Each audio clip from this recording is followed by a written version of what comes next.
प्रिय विद्यार्थियों, एक बार पुनः मैं हाजिर हूँ आपके अपने यूट्यूब चैनल शालिनी हिंदी ज्ञान गंगा के माध्यम से। प्रिय विद्यार्थियों, आज हम लोग रासो ग्रंथ एवं उनके रचनाकार के बारे में विस्तृत जानकारी प्राप्त करेंगे। तो आइए विद्यार्थियों, बिना किसी विलंब के शुरू करते हैं आज का अध्ययन। प्रिय विद्यार्थियों, आदिकालीन साहित्य के अंतर्गत प्रमुख रासो ग्रंथ एवं उनके रचनाकार, साथ ही हम लोग समझेंगे वाण्य विषय के बारे में, यानी प्रमुख रासो ग्रंथों में जो उनका वर्ण विषय है उसके बारे में भी हम लोग जानकारी प्राप्त करेंगे। तो प्रिय विद्यार्थियों, रासो ग्रंथ में प्रथम ग्रंथ है खुमाण रासो। खुमाण रासो प्रिय विद्यार्थियों, यह प्रथम रासो ग्रंथ है। दलपत विजय के द्वारा लिखित 9वीं शती में यह लिखा गया और यह प्रबंध काव्य है। प्रबंध काव्य का मतलब महाकाव्य है। प्रिय विद्यार्थियों, खुमाण रासो दलपत विजय ने लिखा है, 9वीं शती में प्रबंध काव्य है। और इस ग्रंथ में इसका जो वर्ण विषय है, चित्तौड़ नरेश खुमाण की वीरता का वर्णन किया गया है। प्रिय विद्यार्थियों, एक साथ हम लोग कई प्रश्न हल करते हुए चल रहे हैं। खुमाण रासो किसकी रचना है? दलपत विजय की रचना है। खुमाण रासो कब लिखी गई? 9वीं शती में लिखी गई। खुमाण रासो किस तरह का काव्य है, उसकी प्रकृति कैसी है? तो यह प्रबंध काव्य है, महाकाव्य है। और खुमाण रासो में चित्तौड़ नरेश खुमाण की वीरता का वर्णन है। और प्रिय विद्यार्थियों, खुमाण रासो में कुल 5000 छंद का प्रयोग मिलता है, यानी 5000 छंद में चित्तौड़ नरेश खुमाण की वीरता का वर्णन किया है दलपत विजय ने। और यह ग्रंथ 9वीं शती में लिखा गया और यह महाकाव्य है। तो प्रिय विद्यार्थियों, इस तरह से आप देख रहे हैं कि एक ही पंक्ति में हम लोगों ने ढेर सारे प्रश्न और उनके उत्तर समझे। अब दूसरा ग्रंथ है विजयपाल रासो। प्रिय विद्यार्थियों, विजयपाल रासो के रचनाकार नल्ह सिंह भाट हैं और ये 11वीं शती का ग्रंथ है और ये वीर गीत है। इसकी प्रकृति वीर गीत की है। और प्रिय विद्यार्थियों, इस ग्रंथ में विजयगढ़ के राजा विजयपाल का प्रशस्ति ग्रंथ, यानी विजयगढ़ के राजा विजयपाल का यह प्रशस्ति ग्रंथ है।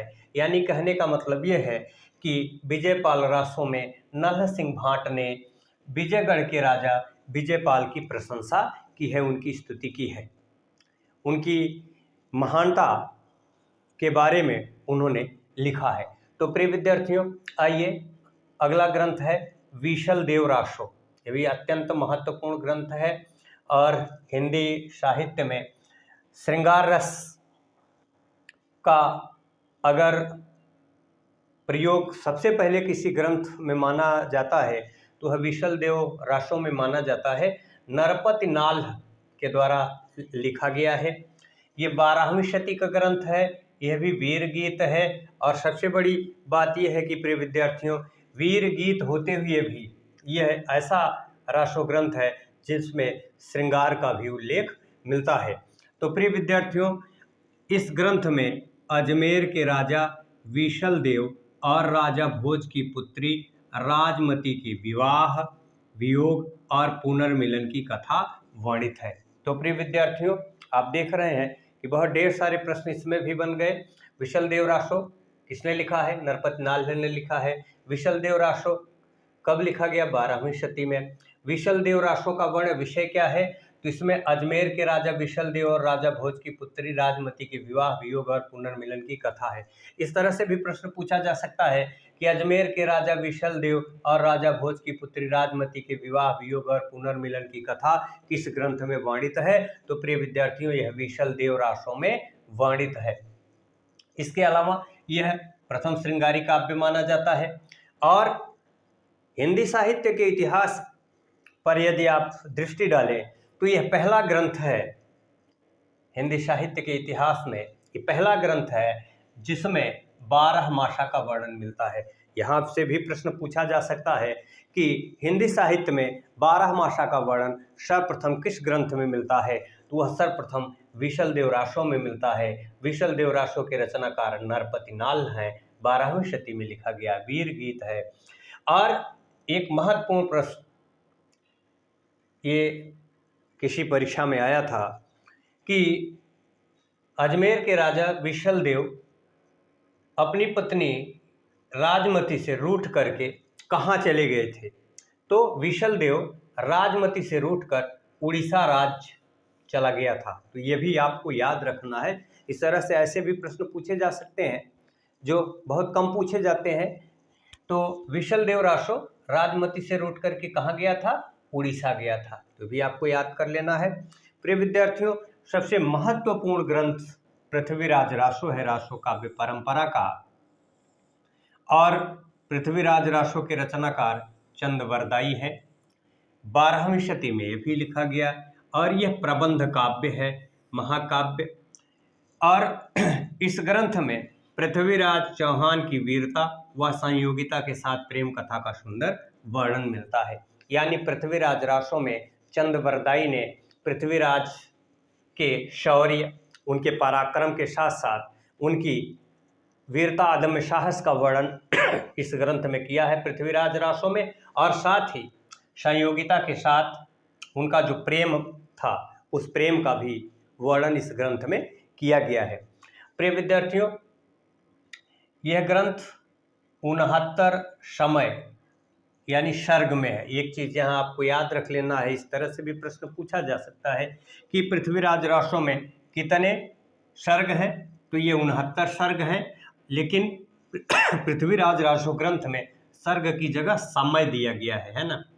तो 69 समय आपको याद रखना है। समय यानी किस ग्रंथ में 69 समय है, सर्ग की जगह समय लिखा रहेगा, समय का मतलब ही सर्ग है, इसको आप जानते रहिएगा। और इस ग्रंथ में चंदवरदाई ने 68 प्रकार के छंदों का प्रयोग किया है, जिसमें कवित्त है, रोला है और भी तमाम छंद हैं, जिनमें छप्पय है। और छप्पय छंद चंद का यानी चंदवरदाई छप्पय छंद के विशेषज्ञ के रूप में जाने जाते हैं। यानी छप्पय छंद के प्रयोग में इनको महारत हासिल थी। प्रिय विद्यार्थियों, पृथ्वीराज रासो से संबंधित जो अन्य महत्वपूर्ण तथ्य हैं जो परीक्षा की दृष्टि से अत्यंत उपयोगी हैं, ये तमाम प्रतियोगी परीक्षाओं में पूछे भी गए हैं, पूछे जा सकते हैं। इसलिए ELT की परीक्षा भी नज़दीक है, तो उसको ध्यान में रख करके मैंने इन तमाम तथ्यों को आपके बीच रखने का प्रयास किया है। पृथ्वीराज रासो के बारे में हजारीप्रसाद का वक्तव्य है कि हजारीप्रसाद द्विवेदी पृथ्वीराज रासो को सुख सुखी संवाद में रचित माना है। तो सुख सुखी संवाद के रूप में रचित किस ग्रंथ को माना जाता है, पृथ्वीराज रासो को माना जाता है। यह किसने माना है या यह किसने कहा है, तो यह हजारीप्रसाद द्विवेदी ने माना है। और पृथ्वीराज रासो ग्रंथ अपूर्ण ग्रंथ है, ये अपूर्ण ग्रंथ था, है ना। चंदवरदाई ने इसे अपूर्ण ही छोड़ दिया था, पूरा नहीं कर पाए थे। लेकिन चंदवरदाई के पुत्र जलहन ने इस ग्रंथ को पूरा किया। तो यहाँ से भी प्रश्न पूछा जा सकता है कि पृथ्वीराज रासो जो कि एक अपूर्ण ग्रंथ के रूप में चंदवरदाई द्वारा लिखा गया था, इस ग्रंथ को किसने पूरा किया था, तो चंदवरदाई के पुत्र जलहन ने इस ग्रंथ को पूरा किया था। बच्चन सिंह ने इसे राजनीति की महाकाव्यात्मक त्रासदी कहा है। पृथ्वीराज रासो को राजनीति की महाकाव्यात्मक त्रासदी किस विद्वान ने कहा है, तो यह बच्चन सिंह ने कहा है। विद्यार्थियों, ये भी याद रखना है, कहीं से भी कथन के रूप में इसे पूछा जा सकता है। तो यदि आपको पता रहेगा तभी आप सही जवाब दे पाएंगे सवालों के। तो बच्चन सिंह ने पृथ्वीराज रासो को राजनीति की महाकाव्यात्मक त्रासदी कहा है। जबकि आचार्य रामचंद्र शुक्ल ने चंदवरदाई को हिंदी का प्रथम महाकवि माना है और पृथ्वीराज रासो को प्रथम महाकाव्य माना है। यानी पृथ्वीराज रासो को प्रथम महाकाव्य किसने सर्वप्रथम माना, तो रामचंद्र शुक्ल ने माना, और प्रथम कवि आचार्य रामचंद्र शुक्ल ने माना। और मिश्र बंधुओं ने भी चंद को हिंदी का प्रथम महाकवि माना है। इसके अतिरिक्त प्रिय विद्यार्थियों अत्यंत महत्वपूर्ण प्रकरण है पृथ्वीराज रासो ग्रंथ की प्रामाणिकता को लेकर के, अप्रामाणिकता को लेकर के, अर्ध प्रामाणिकता को लेकर के। तो एक ट्रिक के माध्यम से मैं आपको बता दूंगा, तो आप अच्छी तरह से उसको कंठस्थ कर लेंगे, कभी भूलेगा नहीं। आप किसी भी परीक्षा में बैठेंगे, अगर यहाँ से सवाल पूछा जाएगा तो आप निश्चित ही सवाल का जवाब सही दे पाएंगे। पृथ्वीराज रासो को प्रामाणिक ग्रंथ मानने वाले में श्याम सुंदर दास हैं, मिश्र बंधु हैं, मोहनलाल विष्णुलाल पांड्या हैं, कर्नल टाड हैं। तो ये विद्वान पृथ्वीराज रासो को प्रामाणिक ग्रंथ मानते हैं। अगर इसको आपको याद करना है तो आपको ये ट्रिक समझ लेनी है, और यदि ये ट्रिक आप समझे रहेंगे तो आप इसे भूलेंगे नहीं। श्याम मोहन ने मिश्र बंधु को कर्नल बना दिया। केवल आपको याद कर लेना है कि श्याम मोहन ने मिश्र बंधु को कर्नल बना दिया। तो श्याम मोहन ने मिश्र बंधु को कर्नल बना दिया, तो श्याम से श्याम सुंदर दास, मोहन से मोहनलाल विष्णुलाल पांड्या, मिश्र बंधु से मिश्र बंधु, और कर्नल से कर्नल टाड। तो ये देख लीजिए, आपको एक ही लाइन यही याद कर लेना है कि श्याम मोहन ने मिश्र बंधु को कर्नल बना दिया। बना दिया मतलब प्रामाणिक है, बना दिया। और श्याम से श्याम सुंदर दास, मोहन से मोहनलाल विष्णुलाल पांड्या, मिश्र से मिश्र बंधु, और कर्नल से कर्नल टाड। तो विद्यार्थियों इसको आप यदि याद कर लेंगे तो पृथ्वीराज रासो को प्रामाणिक ग्रंथ मानने वाले कौन लोग हैं? तो श्याम मोहन ने मिश्र बंधु को कर्नल बना दिया, तो श्याम सुंदर दास श्याम से, मोहन से मोहनलाल विष्णुलाल पांड्या, मिश्र बंधु हो गया, कर्नल बना दिया तो कर्नल टाड। प्रिय विद्यार्थियों अगला बिंदु है अप्रामाणिक, यानी पृथ्वीराज रासो को अप्रामाणिक मानने वाले कौन कौन से लोग हैं? तो पृथ्वीराज रासो को अप्रामाणिक मानने वाले आचार्य रामचंद्र शुक्ल हैं, देवी प्रसाद हैं, गौरी शंकर हीराचंद ओझा हैं, वूलर हैं, मुरारी दास हैं और श्यामल दास हैं। प्रिय विद्यार्थियों इस तरह से भी प्रश्न पूछा जाएगा कि निम्नलिखित में से कौन विद्वान पृथ्वीराज रासो को प्रामाणिक नहीं मानता है? तो 3 नाम इसमें से रहेगा, 1 नाम इसमें से रहेगा। तो आप इसको अच्छी तरह से यदि कंठस्थ किए रहेंगे तो गलती का कोई सवाल ही नहीं है। प्रिय विद्यार्थियों अप्रामाणिक मानने वालों में आचार्य रामचंद्र शुक्ल हैं, देवी प्रसाद, गौरी शंकर हीराचंद ओझा, वूलर, मुरारी दास, श्यामल दास। अब इसको यदि आपको याद करना है तो विद्यार्थियों ये ट्रिक आप याद कर लीजिएगा, आप नहीं भूलेंगे कभी। रामशंकर ने देवी का प्रसाद मुरारी, वूलर, श्यामल को नहीं दिया। नहीं दिया मतलब अप्रामाणिक नहीं दिया, अप्रामाणिक नहीं दिया। किसने नहीं दिया?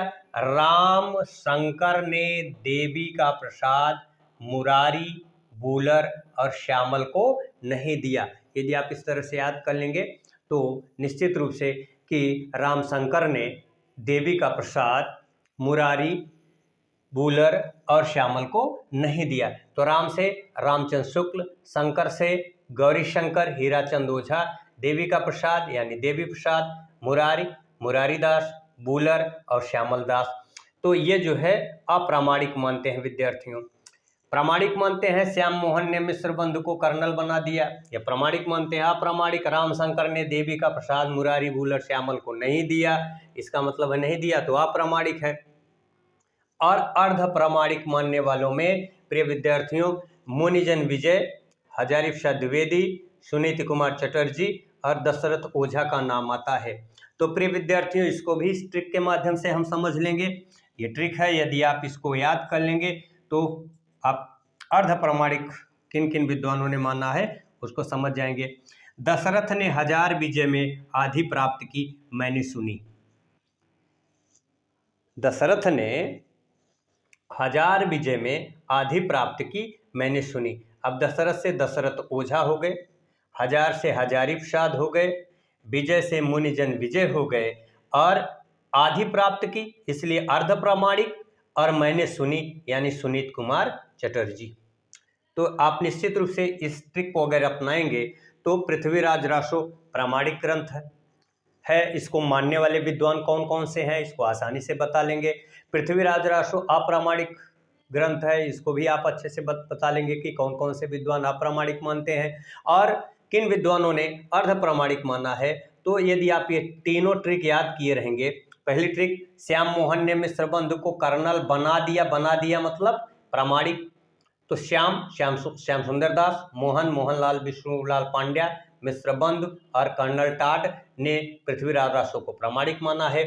और रामशंकर ने देवी का प्रसाद मुरारी भूलर श्यामल को नहीं दिया, यानी आचार्य रामचंद्र शुक्ल, गौरी शंकर हीराचंद ओझा, देवी प्रसाद, मुरारी दास भूलर और श्यामल दास ने अप्रामाणिक माना है, नहीं दिया यानी अप्रामाणिक माना है।